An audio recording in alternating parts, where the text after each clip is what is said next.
রাশিয়ার president Vladimir Putin ইউক্রেনে সাময়িক যুদ্ধবিরতি ঘোষণা করেছেন।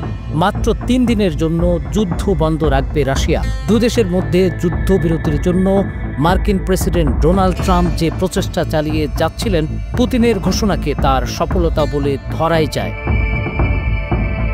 ৩ বছর ২ মাস আগে বেসামরিকীকরণ ও নাৎসিমুক্ত করার ঘোষণা দিয়ে ইউক্রেনে যে সামরিক অভিযান শুরু করেছিলেন পুতিন, তারপর থেকে এই দ্বিতীয়বারের মতো তার পক্ষ থেকে যুদ্ধবিরতির ঘোষণা এলো।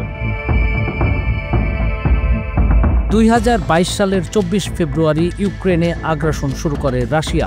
সার্বভৌমত্ব রক্ষার যুদ্ধে নামে ইউক্রেন। দুই দেশের রক্তক্ষয়ী ও বীভৎস এই যুদ্ধে হাজার হাজার সেনা ও বেসামরিক মানুষের প্রাণ গেছে। ক্ষয়ক্ষতির পরিমাণ নিরূপণের বাইরেই থেকে গেছে। এতদিনের যুদ্ধে ইউক্রেনের পক্ষে একাট্টা সমর্থন বজায় রেখেছিল যুক্তরাষ্ট্র ও ইউরোপীয় ইউনিয়নের দেশগুলো। তবে ডোনাল্ড ট্রাম্প প্রেসিডেন্ট হয়ে ফের ক্ষমতায় বসার পর যুদ্ধবিরতির মধ্যস্থতায় উল্লেখযোগ্য অগ্রগতি হয়। তার ধারায় রুশ প্রেসিডেন্ট পুতিনের এই ঘোষণা এলো তা বলাই যায়। পুতিনের ঘোষণা অনুযায়ী ৮ মে থেকে ১১ মে এই ৩ দিন যুদ্ধবিরতি চলবে।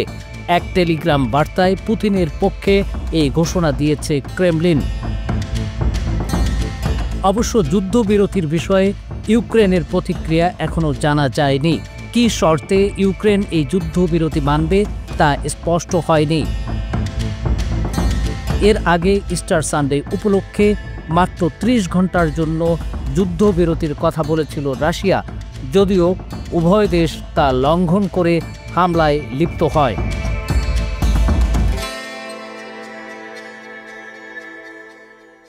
দেশ জুড়ে তোলপাড়, ওয়ালটন ফ্রিজ কিনে হতে পারেন মিলেনিয়ার। এছাড়াও রয়েছে লক্ষ লক্ষ টাকার ক্যাশ ভাউচার সহ কোটি টাকার নিশ্চিত উপহার।